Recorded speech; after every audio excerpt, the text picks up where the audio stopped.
so much for joining me again this morning. This morning, we're diving into this subject that I found to be very, very interesting.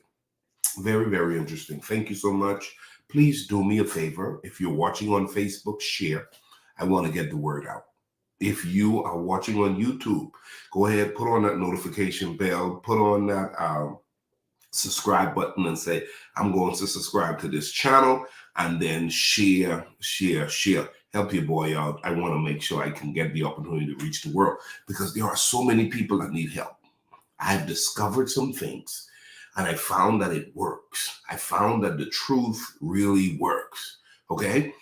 The principle that I teach when it comes to effective living, it'll work if you work it, but you've got to work it. And so do me a favor, and I want you to share, and I want to pray. I want to pray for people this morning. I want to pray because I found that there are some strongholds. There are some things that's keeping us back from becoming our best selves. And that's really the goal. The goal is you being able to identify what is healthy traits, what are healthy behaviors that would have you to move forward. The goal is to move forward in Christ. The goal is to move forward in every area of your life, getting better. Nothing missing, lacking, or broken. If that's your prayer, go ahead and put that in the comment section. The reason why you show up, because you know Miller is going to be teaching something about this whole concept of nothing missing, lacking, or broken. The reality of it is you can have it all, but you're going to have to unlearn what you should have never learned. You're going to have to unlearn what you should have never learned. You're going to have to get past the strongholds. You're going to have to get past the difficult subjects. And you got to remind yourself, all things are possible to them that believe. This morning, I want to dive into this whole concept, Jamal. I want to dive into this concept of self-deception. Self-deception. Self-deception is the process of misleading oneself to avoid acknowledging truths or reality that may be uncomfortable, inconvenient, and challenging. Most people don't realize how much we push ourselves away from what's uncomfortable. Most of us don't acknowledge the fact that we don't like to address what's inconvenient.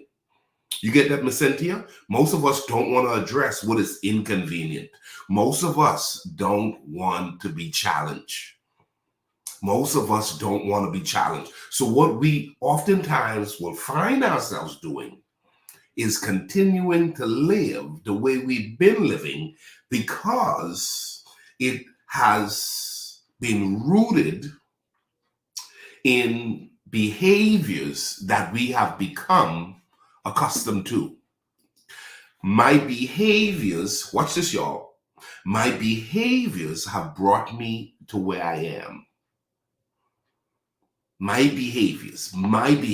So when I talk about this whole concept of me versus me, I have to go in there, Lynette, and I have to go in there and I have to start really looking at what is it that I've learned that I should have not learned? What is it that I believe that I don't want to come clean about because I'm misleading myself and I'm wanting to avoid certain truths? Okay? And how many of you would be honest this morning and say there are times at your very core, you know, you need to do something different. You know that what you're doing isn't right. You know that you've been lying to yourself. Do you know you don't have to teach a child to lie? You actually have to teach a child to tell the truth. Most people run towards a lie because it's their safe place in regards to addressing uncomfortable truths, inconveniences, and challenges. I'm helping somebody this morning. I am tired of seeing people get up every day and live the same way, wanting a different result and hoping and wishing and sometimes praying that things are going to change, and it doesn't change for them. And it's because, you know what? self-deception is real. Self-deception is real. How many people you've heard would say, this is my year, only to find themselves living the same year again? How many people you find that says, this is my month, only to do what they did last month and hoping and wishing something different will come about? Well, self-deception involves distorting the facts, okay? Rationalizing behaviors, selectively ignoring information to maintain a preferred belief. That right there, Jamal, is worth taking a note. When you see somebody has gotten to a place, okay, Rosalind, when you see somebody has gotten to a place where they are now selectively ignoring information to maintain a preferred belief or perception of one's world or oneself, you have figured out how to protect your life. How to protect your life. How many of us have figured out how to protect our life? People say, I'm doing good, and they know they're not doing good. You know, financially, I'm all right, and financially, they know they're not all right. How you doing in your body? Well, you know, I'm good, man. I'm above ground. But they can tell all the telltale signals and indicators that something is going on in their bodies. I'm aging.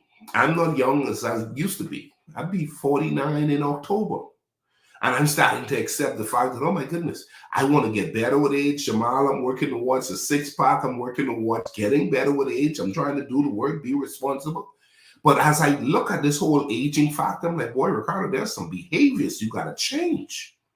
There are some things you got to do that you haven't done before so that you could really have the life of being healthy and fit and just really responsible about what God has given me as to this body and as to this time on earth. Write this down. Lord, help me to be more responsible with me. Come on, write it down. Lord, help me to be more responsible with me. A lot of us are responsible at the register for somebody else's company. A lot of us are more responsible at the office. A lot of us are more responsible with delegated responsibility that's been passed on to us. But this morning, I want you to declare with confidence, Lord, help me to be more responsible with me. I want to be more responsible. I want to be so responsible that I become a good steward with my time. I want to become a better steward with the way I choose to live so that I don't play the blame game. So when we think about self-deception, Pastor Kino, when we think about self-deception, Miss Cynthia, I want you to look at this statement again. Selectively ignoring information to maintain a preferred belief or perception of oneself or the world. What a position to find oneself in. What a position. Now, unlike lying to others, self-deception occurs internally, allowing an individual to believe something false or deny something true in order to protect their ego or emotional well-being. In other words, we've met a lot of people. How many of y'all have met people? I know I've been in this place before. Don't go there. Don't go there. Don't go there. I can't call out the fact that you ain't never have no money and you can never pay for the meal. I can't go there with the fact that the way you're eating, you're going to be a financial problem to the family.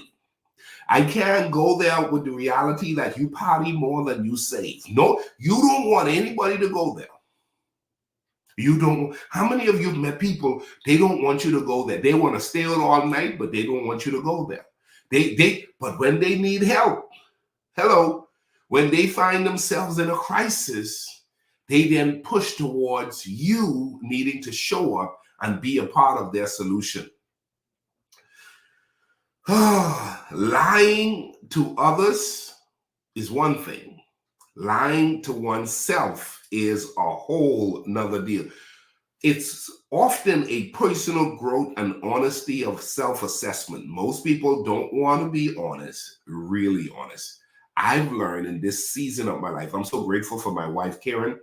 One of the best secret sauce of our relationship is we have chosen to be very honest with each other.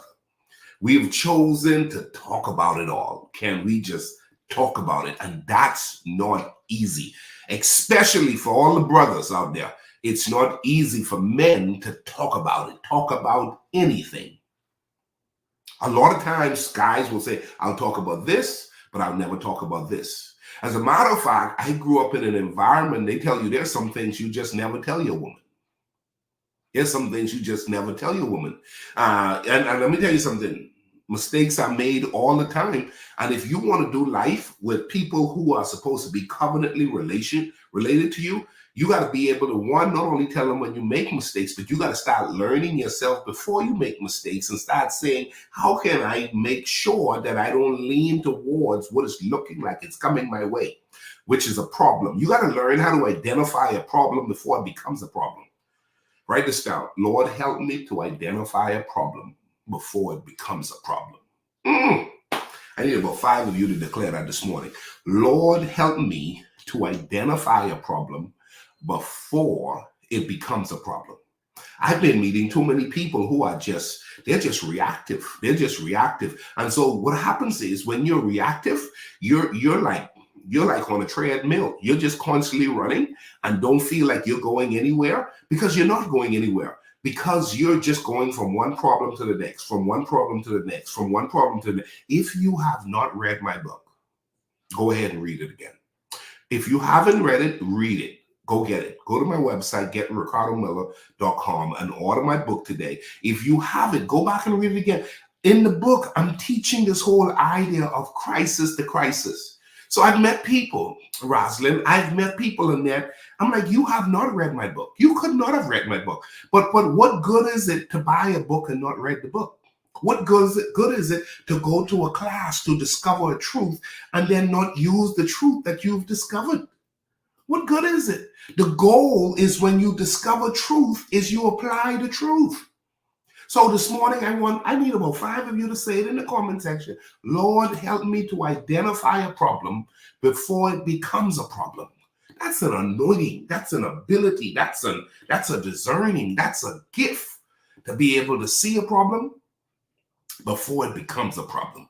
And at this stage in my life, I don't want to be running into problems that if I spend time with the Lord in prayer, if I spend time in disconnecting myself from the cares of this world, and I'm able to see in front of me, and I'm seeing, Miss Cynthia, I'm seeing the aging factor being a real subject, not only with me, but people around me.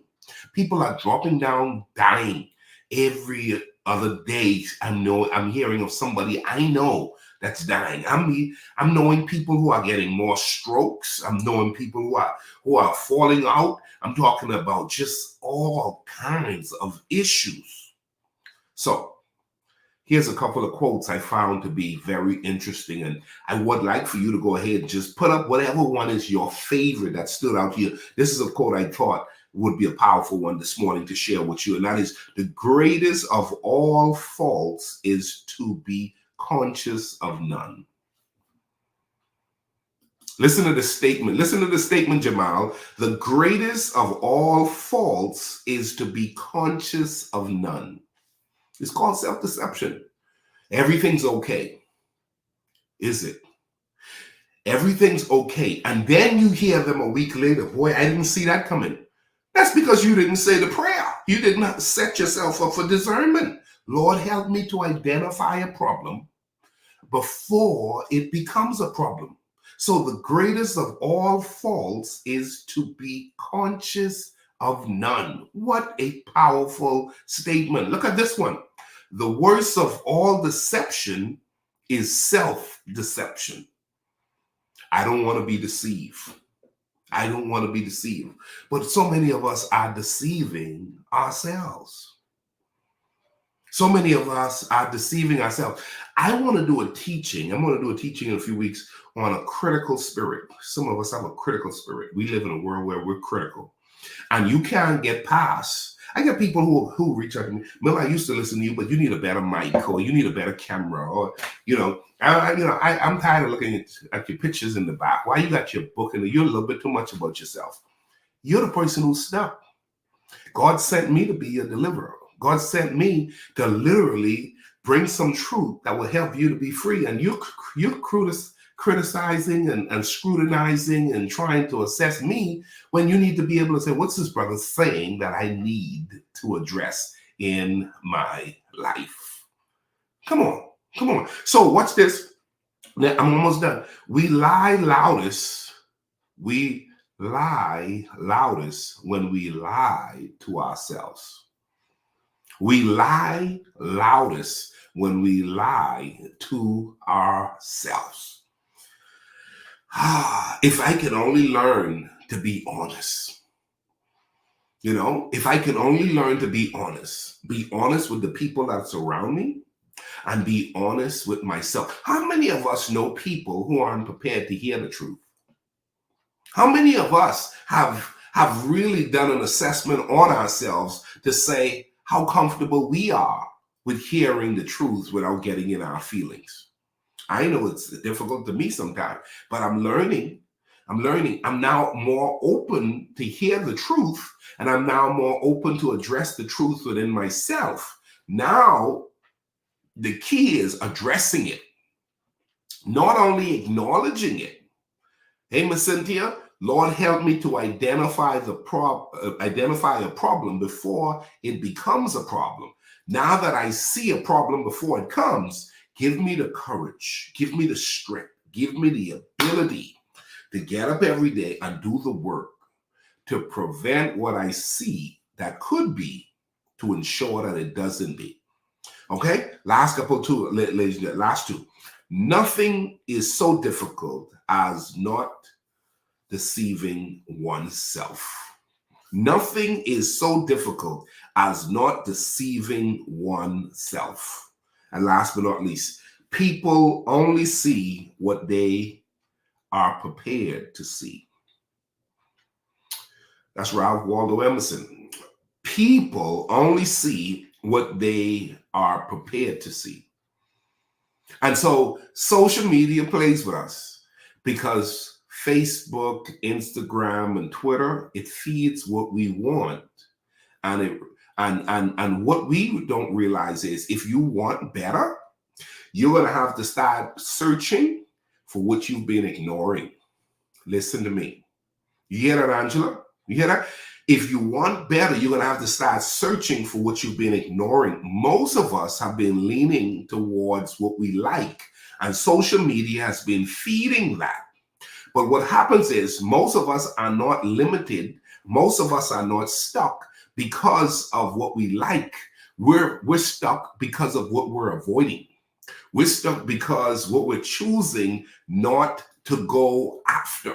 So now I'm saying, to address this self-deceptive position we find ourselves, I'm saying you've got to get better at searching for what you have been ignoring so that you can get better, because your search engine feeds you what you like, and you keep leaning on what you like, but you're not realizing what's hurting you is what you're ignoring. So go and address the difficult things. What is it that's been keeping me stuck? I am so much more talented than I am. Self-deception is real, okay?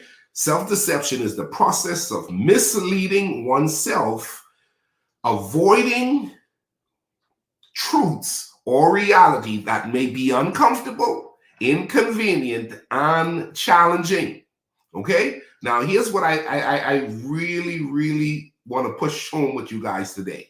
Here's this part right here. Take this with you today. Ricardo Miller says this. Listen, look at your life and says, selectively, this is what you've done. If this is you, may the Lord forgive us all. selectively ignoring information to maintain a preferred belief or perception of oneself or the world. Shatapaka. Hey, glory to God. I feel this morning. Let me say that again. Selectively, because you can do that. And let me tell you something. You get up in the morning and you start watching certain things. It starts feeding you what you've been watching. But most people aren't pushing truth. Most people are looking for comfort. Okay? Most people are looking for what's popular. Most people are looking for what's enjoyable. And I'm saying we need to get to the point where we realize what we've been doing is not been helping us. And you got to get to this point where you got to address what you haven't addressed before. So ask yourself, Lord, help me to address what I've been selectively ignoring.